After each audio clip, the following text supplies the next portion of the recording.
everybody, and welcome to Crawl Club Live. This is episode 4, I think, and it is May 6th. And today I just wanted to start this video off by talking about a system that is near and dear to my heart, just because every Wednesday night we play Osric. And Osric is one of the very first, if not the first, retro clone OSR game systems that kind of cleaned up first edition AD&D, just kind of a more organized and readable feel. So Osric is on to 3.0. They're doing a backer kit right now. It's already jumped. Last time I looked at it, it was like $10,000. Now it's at $21,000 and climbing.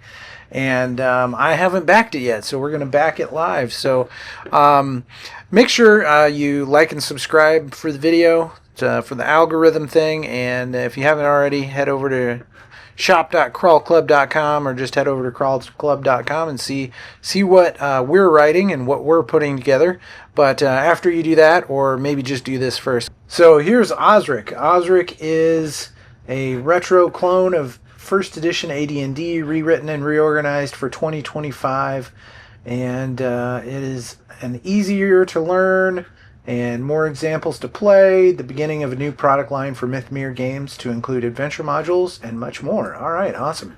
So we've got Osric 3.0. We got a video here, which I haven't played yet, but let's go through, check it out. The introduction, look at the artwork. We got plenty of player characters here.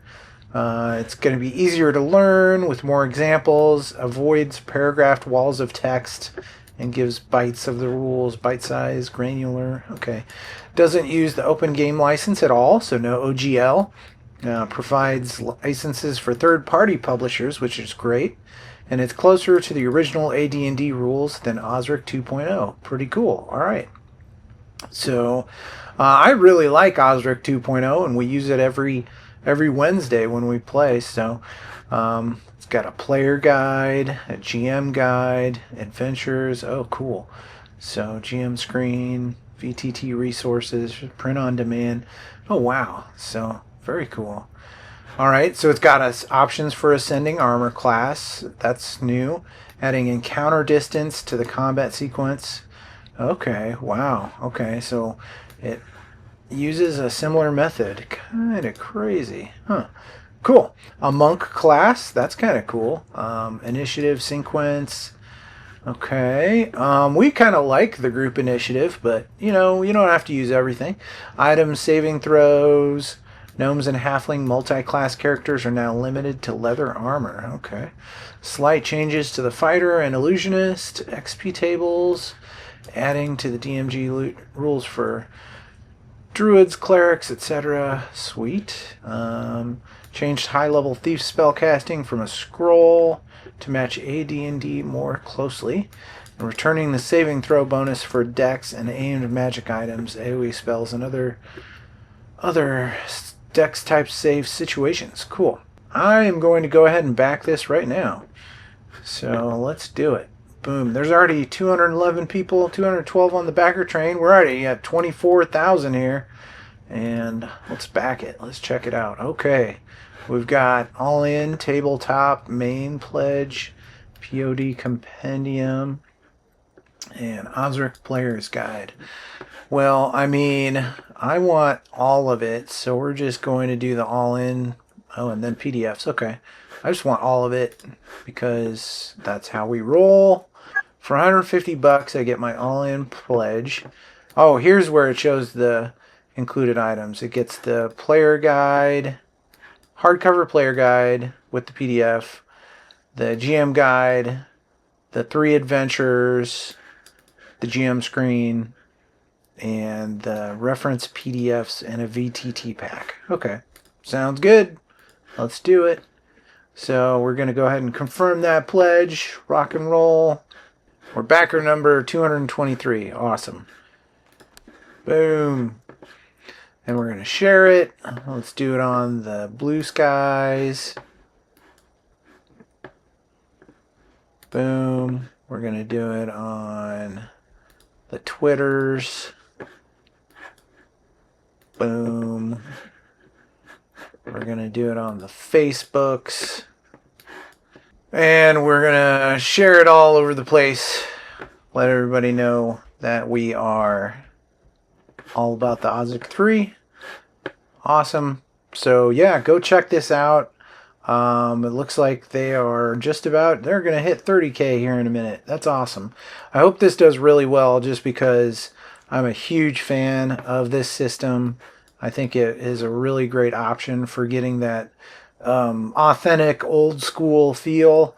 I mean, I've played AD&D games, and this has all of the spirit of AD&D, just in a more easy to run and easy to play environment. So anyway, not that anything's wrong with running AD&D, I just really like Osric. So go check out the brand new Osric 3.0 Kickstarter or backer kit. I'm sorry, I just always call it a Kickstarter. I'm sure everybody else does too.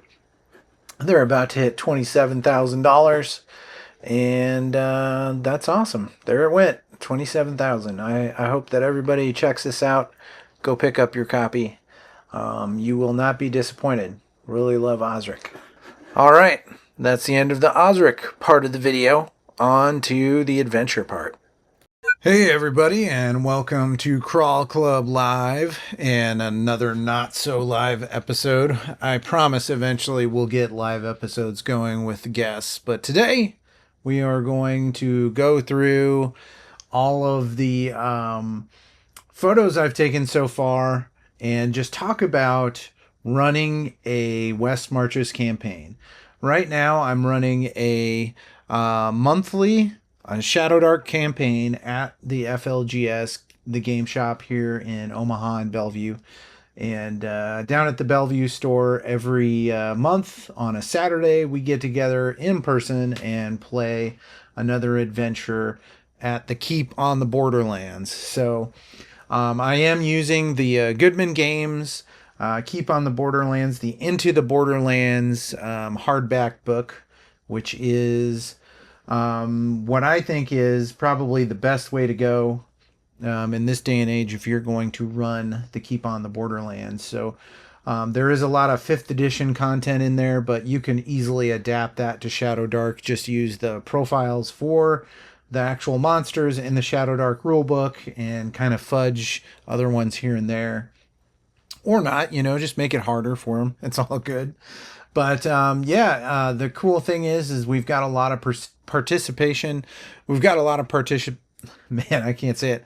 We've got a lot of participation in the actual Keep on the Borderlands Shadow Dark campaign, which is awesome. We've got our own Discord server where we talk about everything in between, and everybody can kind of decide what they're going to do in between sessions, go shopping for gear, figure out how they're going to make improvements to the keep, etc., etc. So, let's just kind of get into the photos and talk about running a campaign in Shadow Dark. So here's the first group that joined the campaign. It was really cool because we had a nice mix. We had a couple younger players, some older players, and it was just a great crew, and it grows over time. We started with, I believe it was 7.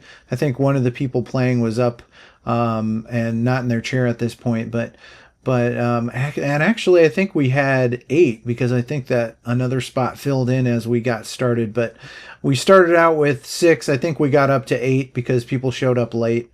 But yeah, it's a good crew here. The great thing about starting a campaign, I cannot stress this enough, is if you're going to start a campaign, it's a great opportunity to play a gauntlet. And a gauntlet is similar to a funnel in Dungeon Crawl Classics, where you start with 4 pre-generated characters that are level 0, and then they kind of, whoever survives out of your 4, if you get a couple, you've got a couple characters to work with. If you've only got 1 left, you've only got 1 character to work with at level 1. But and sometimes all of them die, and then you'll have to start with a new level 1 character the next time. But what I like to do as kind of a bonus, if people end up having their level 0 actually make it and live is I let them keep the D4 of HP that they get at level 0. So that's kind of like an extra few hit points, and it incentivizes the players to play a level 0 gauntlet because they actually get to keep those first D4 of hit points on their character. Sometimes that might only be 1 HP, but later on in the campaign it could matter. Maybe that first D4 of HP that they received was a matter of life and death. So it's not exactly written that way in the book, I don't think. I'm pretty sure it's not. I think they make you re-roll that D4 of hit points, but hey, it's a nice incentive I've found in the campaign. If you're going to start with a level 0, you get to keep that extra D4 of hit points, and it gives you a little extra boost to your survivability if you get hit by something in the campaign. But we had a good group there, starting things off. Another item I wanted to talk about is Carcass Crawler. It is technically an old school Essentials product, but right in the center page of that Carcass Crawler is quick equipment, and not everything translates perfectly, but if you've got a player at the table that needs equipment, I found that Volume 2 of Carcass Crawler is a great way to roll a couple dice and get a person up and running real quickly. It also works great for level 0 characters because you can just kind of fling equipment out there for them, so that way they start with at least something. So I just really love that particular Carcass Crawler zine. It's really fun, and it works for many different systems. Also, it's always great to make sure that you have at least a couple rule books at the table. I know that a few people actually have their Shadow Dark rule books there, but I always at least have 2 at the table, so that way I have one to use and one to pass around. Yeah, so there we go. And then I always try to get a couple of the quick start rules printed out. You can also get those on the Arcane Library website, so I try to make sure everybody has what they need. Everybody has pencils. Everybody has dice. I always bring extra dice. But yeah, there's the crew. We're starting up the campaign. Now, this is kind of it might look kind of crazy to you, but I like to use colored tokens for my level 0s. Just because it's a lot easier to keep track of who's who. Because if you've got a bunch of miniatures on the table that all look different, you're not going to be able to tell exactly what character is what. I only really like to do this at level 0. Sometimes I do it at level 1 and higher. If somebody's got several characters, I just take one of these tokens and have them put it underneath the base of their characters. So that way I can tell if Bobby's got like 2 different characters, his are the green ones, if Sally's got 2 or 3 characters, because oftentimes people want to bring more than one character, which I actually allow everybody to have 2 level 1 and higher characters that they bring. If they have survivable level 0s, they can keep those 2, but everybody at least gets to have 2 characters in the campaign, and that's just so that if somebody dies, you've got a backup character that you can immediately bring in, or they made it into the mine after you guys, or made it into the dungeon, and we're following you around this whole time, but you just didn't know it. And that way players can jump back in the mix if their character dies, and it's not a huge deal. Characters die all the time, and I want to make sure everybody's getting to play. So this is actually, the funny part of this is those big brown 3D printed large bases are actually wagons and carts, and this is actually a funnel that I actually made, or a gauntlet, excuse me. It's a actual gauntlet that I wrote for the introduction of this campaign, and it's very simple. It's basically everybody is on these wagons along with Lord Gaius Bertram, who is the individual appointed by the king, and the king wants everybody to go south on this road out into the frontier to find this abandoned keep. that was abandoned long ago when the kingdom was overreaching and sprawled out, and back in the days when the kingdom was healthier, and the kingdom was exploring new areas, but it was an abandoned keep. As time went on, now they're going to reclaim it. So everybody had their 4 level 0 characters. As you can see, they've got 1, 2, 3, 4 on all of their colors. And this is kind of where they were when it looks like, I think it was, I rolled it up and they ran into a large group of gnolls who were kind of coming down this road at night, and they were also kind of traveling in the other direction, headed north. So all of these gnolls came out and started attacking the minecarts as they're having their campfire, and everybody kind of ran out and started trying to fight these things off. Now you'll see there's other white and blue, I believe it was. I believe this was actually the blue number 2 was Lord Gaius Bertram himself, and all of these white tokens here were the actual the guard or the military that was with them. So it was basically a whole bunch of peasants, a few military members, and then the actual players themselves, and then the gnolls were over here. And I think that this blue token was somebody threw a flask of oil and lit 2 of them on fire, which was kind of funny. So anyway, and there's a bigger close-up of everything that was happening. So we had a lot of people get taken down by the gnolls, and there we go, there's the full table, because we had John was there, and Rich joined in. So we did have, it looked like 8 for that first session, which was great. And you can also see, I actually used the NPCs quite a bit out of the Borderlands book there, the Letters from the Dark series. I also mixed that in with the actual Gary Gygax's version of Into the Borderlands, or Keep on the Borderlands B2. The Letters from the Dark Borderlands zine is an excellent resource if you're going to run Keep on the Borderlands in Shadow Dark. So I definitely used a lot of the tables of the foes that they ran into, but I ultimately want to use the actual Caves of Chaos, because I like the classic layout of the Caves of Chaos from the Keep on the Borderlands B2 module. I just prefer that. But there is a great alternative for the keep inside of the Borderlands supplement there too, that you could use if you wanted to. I just like the classic layout, so I'm going with the Gary Gygax written original for the Caves of Chaos. So we had some deaths. Here's a picture, Brad's son there, and I'm not going to use his name on the video just because I don't even know. I'm going to probably have to blur his face out too, just because I do not have permission to put his son online. So sometimes I blur a kid's face on my videos, and that's just because I do not have permission to put minors on my videos, and I don't want to get in trouble and make a parent mad. So he'd probably be fine with it, but at the same time, I don't want to assume that.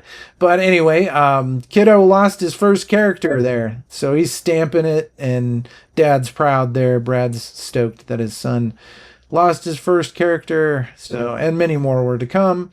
So eventually the group made it to the actual keep. They made it through the first part of the funnel, and so what I did was, after they made it through that adventure, I had them immediately walk them through rolling up, or even converting their level 0s to level 1s. So that was a learning moment for many of the people at the table who hadn't yet run a Shadow Dark character. Was we moved that level 0 up to a level 1, so they picked one of their survivors. Some of them had only like 1 left, some of them had like 2 left or 3. It depended on how many had died in that melee, because I did have another group of gnolls come up from the south, and they managed to take a few characters out. But they managed to find the keep. This was a Arc Knight map that I got off of Amazon that I thought was kind of cool. It's actually smaller than the keep's supposed to be, but it was good for just kind of having them come in and raid the keep. We're going to make the keep much larger later, as you'll see, but This was great for just getting them up on the keep walls and having them attack the entry of the keep. So the keep was actually overrun by goblins. We rolled that, and actually there was a dark wizard that was bossing these goblins around. So they went into the keep. They started fighting the goblins, and each of them now has a miniature for their character. There was a lot of fighting with the goblins. They started some fires. So we actually had to end in the middle of them taking the keep during the first session. And here's some sideways pictures. Sorry about that. There we go. We fixed it. So they managed to actually take the rest of the keep. And I'm sorry that this is sideways, but we'll fix that in post probably. But they ended up taking the keep. They managed to chase the goblins out of the keep along with the wizard, and they fled down into these tunnels underneath the actual the keep. So they found that there was some kind of a crypt down here, and there were giant spiders, and they found some spider webs. They went down in here as they were chasing the goblins and the wizard out of the keep. But then this actually, I used the module by Sersa Victory, and it's the Tomb of the Dusk Queen. So every single event, besides a few that I homebrewed in this, I'm going to just use different modules from different publishers, different Shadow Dark publishers, to fill out the hex grid and the hex map of the Keep on the Borderlands. So there's actually a tree that actually has the remainder. This is actually a false tomb that they went through the first time, but many of the elements of the Tomb of the Dusk Queen were there. That's actually a pile of dead skeletons, skeletal bodies. And then this was the second group that made it through. A lot of people were returning members from the previous campaign day, but we had a lot of new players too, which was cool. But I went ahead and used those 4th edition dungeon tiles because those worked out really great. And there's the actual module itself. I've got Sersa Victories. I think I've got all of his stuff, every single one of his modules, just because they're so cool. Go out and get those. I think you can get those on, what's the Amazon version of Drive-Thru RPG or the printer. I'm trying to remember. But anyway, go get yourself a copy. You can search up Sersa Victories modules. They're really good. So we had a bunch of these skeletal, I think they were like skeletal maidens, or they were the guardians of the Dusk Queen's tomb. So they popped up and started attacking everybody. We had a big fight there. They managed to fight them off. Then they continued to make their way through. And then they had found that this was actually a false tomb. It didn't actually contain the tomb of the Dusk Queen. That was in a different location. They did find a map that led them to a tree that supposedly had the Tomb of the Dusk Queen in it. And so they managed to chase these goblins and the wizard out of the keep, and they did find that there was an exit, that tunnel over to the left there in the caverns that went out from the crypt, and it's a kind of a hidden entrance / exit out of the keep.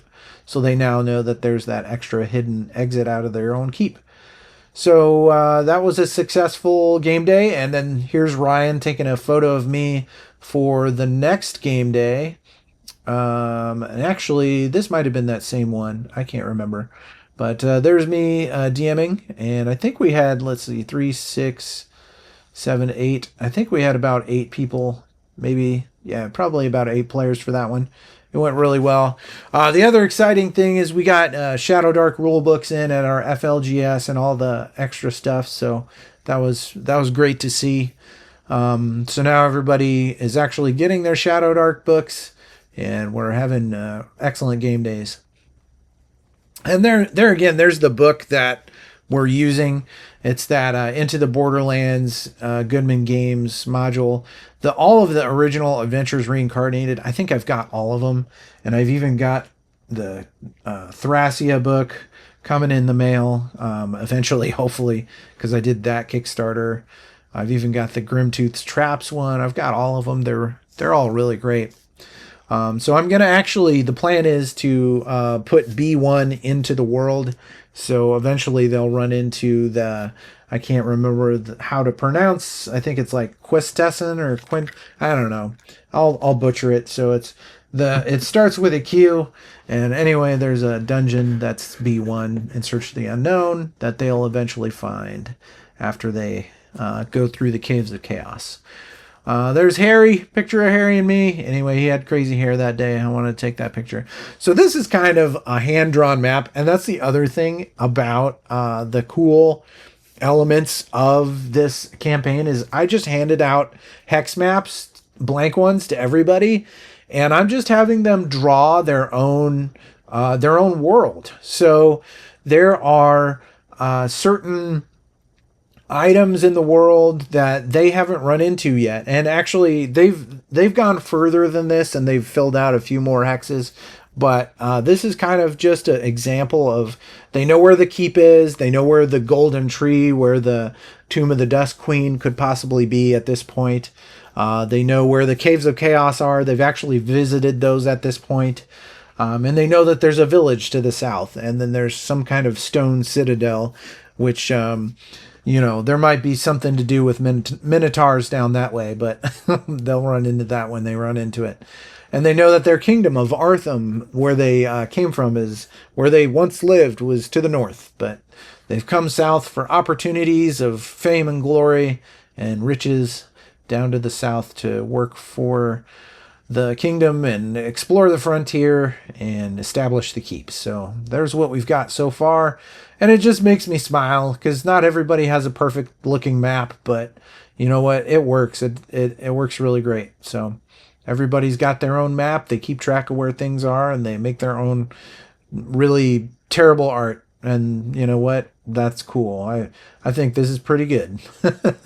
So this is actually Matt Morrow. He did some of the artwork in the Shadow Dark rulebook. So he showed up to hang out with us for our next session, and it was really great to have him there. And there's Marcelo. He's my buddy. He comes and hangs out and plays in our Shadow Dark game days as well. And he runs DCC all the time. He's the DCC master in Omaha. So we always love Marcelo because we get to play DCC with Marcelo, and then he comes and plays in our games too. So good friend and great dude. But yeah, Matt Morrow did some of the artwork in the Shadow Dark rulebook. He drew the new Paladin for the Western Reaches campaign, so it was awesome to see him there and hanging out. I didn't even realize he lived in Omaha, so that's great. I hope he shows up for the next one, comes and hangs out. We tried to get him to play, but he's like, "Oh no, I'm just gonna watch." So I got to get him rolling dice. I got to get him playing. So that's my goal for next time, is to hand him a character sheet and say, "Hey, come on, let's play." So hopefully he'll get into it and play along with us. But there he is, the man. He made some art for that. I'm gonna try and get him to make some art for Righteous Vow. So hopefully he can make a piece or two for our next zine. We'll see. And there's that. And then we're actually making our way into the Caves of Chaos.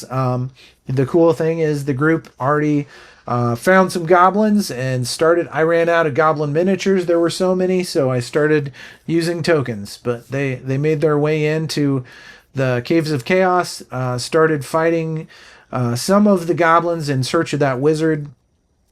They used flasks of oil and torches to great effect. And then here we got, they ran into an ogre. Yeah, so actually it was kind of sad for the paladin.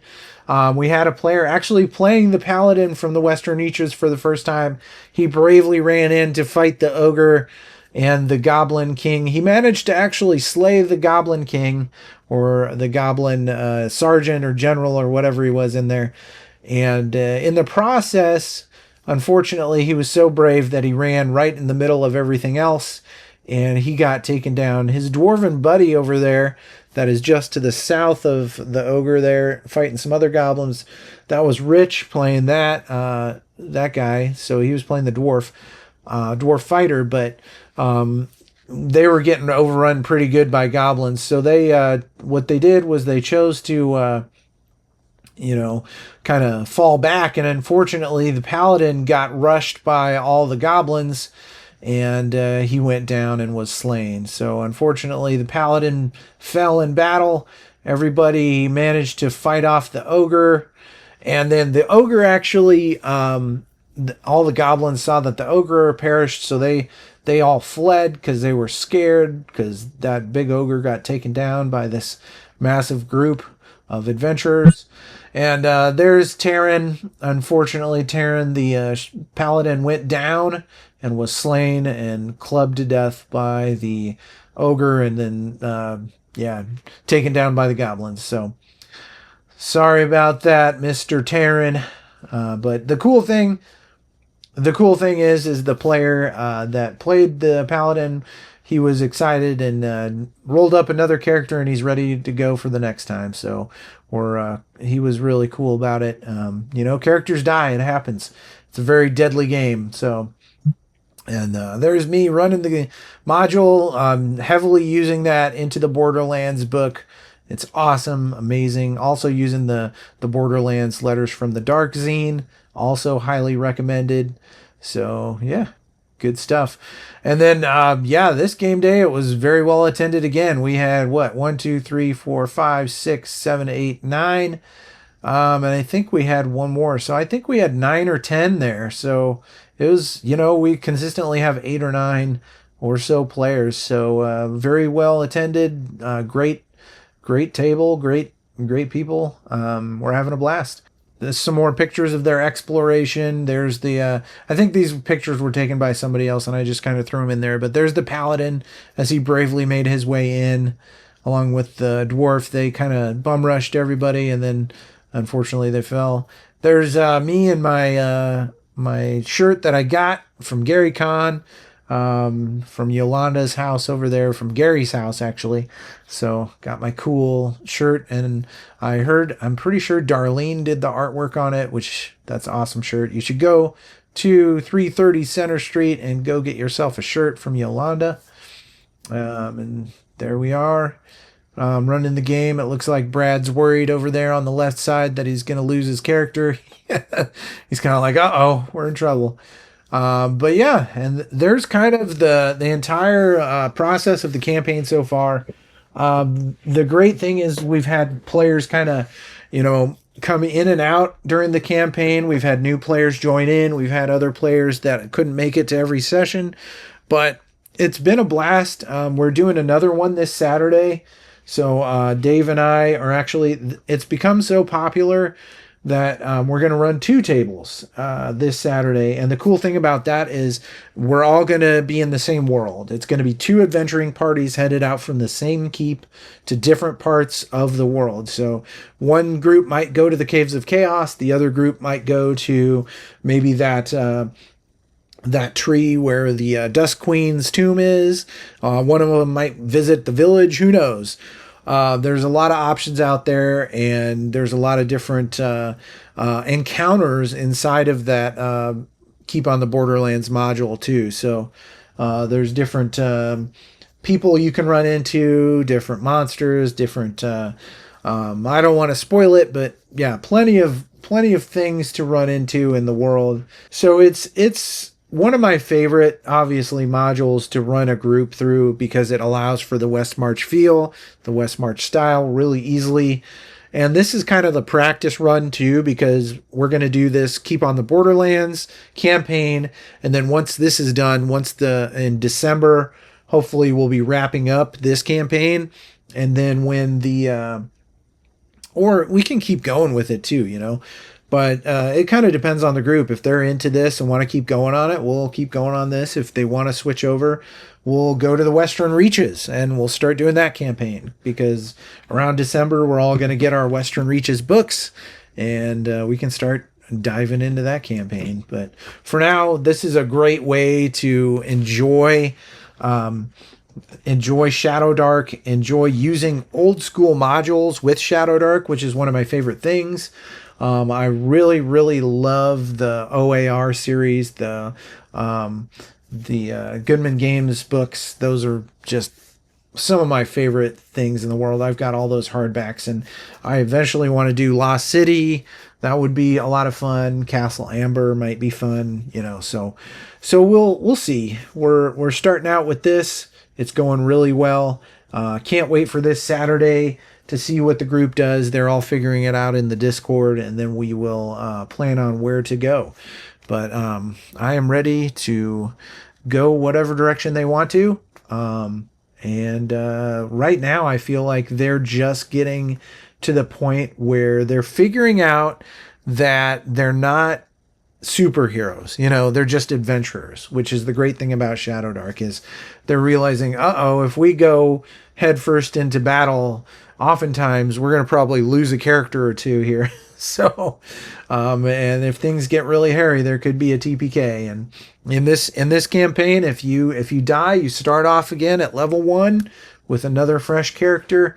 You don't get to gain levels or anything. You don't get to join everybody else in their levels. Reaching a high level should mean something in this campaign, and it should mean something in Shadow Dark. So we don't give exceptions to anybody. It is how it is, and everybody gets a fresh character. They start over again. The good news is that, and that's another thing I love about Shadow Dark, is it doesn't take long once people start gaining XP to catch up to the group. So, all right. So that is pretty much the campaign in a nutshell. And there we go.